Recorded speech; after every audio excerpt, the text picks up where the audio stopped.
زعفران کی سرزمین میں میں چند ہزار سالہ تاریخ کا حامل ہوں۔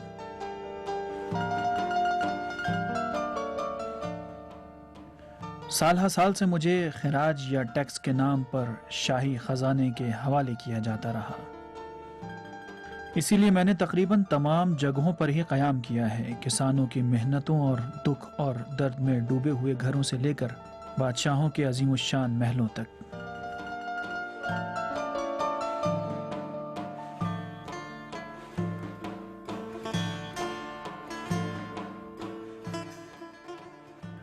میری رشد اور بہار کی فصل خزاں کی سرخی اور زردی کے ہمراہ ہے۔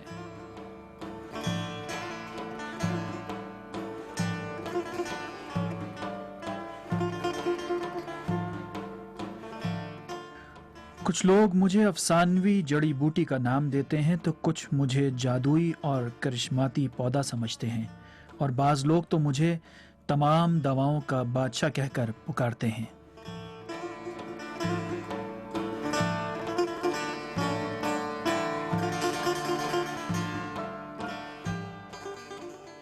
زعفران، ایران کا سرخ سونا۔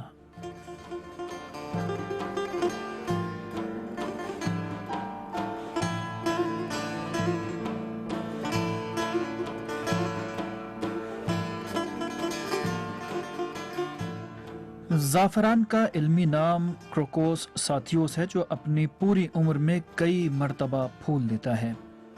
یہ ایک بولبس پلانٹ ہے جو زمین کے اندر اپنی جڑوں کے پھیلنے کی وجہ سے رشد کرتا ہے، اور 15 سے 35 سینٹی میٹر یا بعض اوقات اس سے کچھ زیادہ لمبے ان کے پودوں کے پتے جو ہرے رنگ کے ہوتے ہیں۔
زعفران کا پھول ہلکے جامنی رنگ کا ہوتا ہے، جس کی 7 پنکھڑیاں، 3 اسٹیمنٹس اور 3 شاخیں ہوتی ہیں، جو بعض اوقات 5 یا 6 سے بھی زیادہ ہو جاتی ہیں۔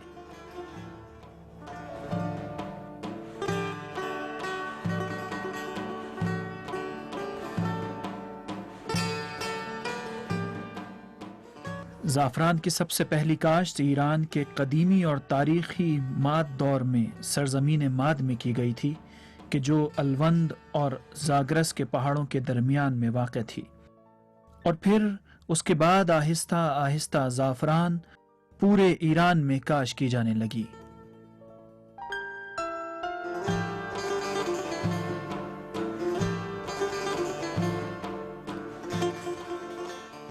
زاگرس کے دامن میں رہنے والے افراد خزاں کے موسم میں زعفران کے پھولوں کے کھلنے کی وجہ سے حیرت میں مبتلا ہو جایا کرتے تھے۔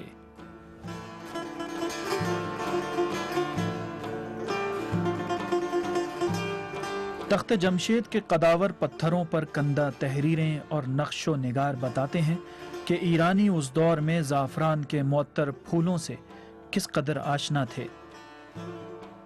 ان تصویروں میں داریوش بزرگ کو ایرانیوں کے نئے سال کے آغاز میں یعنی نوروز کے موقع پر اس جشن میں شرکت کرتے دکھایا گیا ہے۔ بادشاہ اپنے تخت پر براجمان ہے اور مختلف قوموں اور قبیلوں کے افراد اسے تحفے تحائف دے رہے ہیں۔ ان میں سے ایک تحفہ یہی ماد سرزمین میں اگنے والا زعفران ہے، جسے ماد قبیلے کا نمائندہ بادشاہ کی خدمت میں پیش کر رہا ہے۔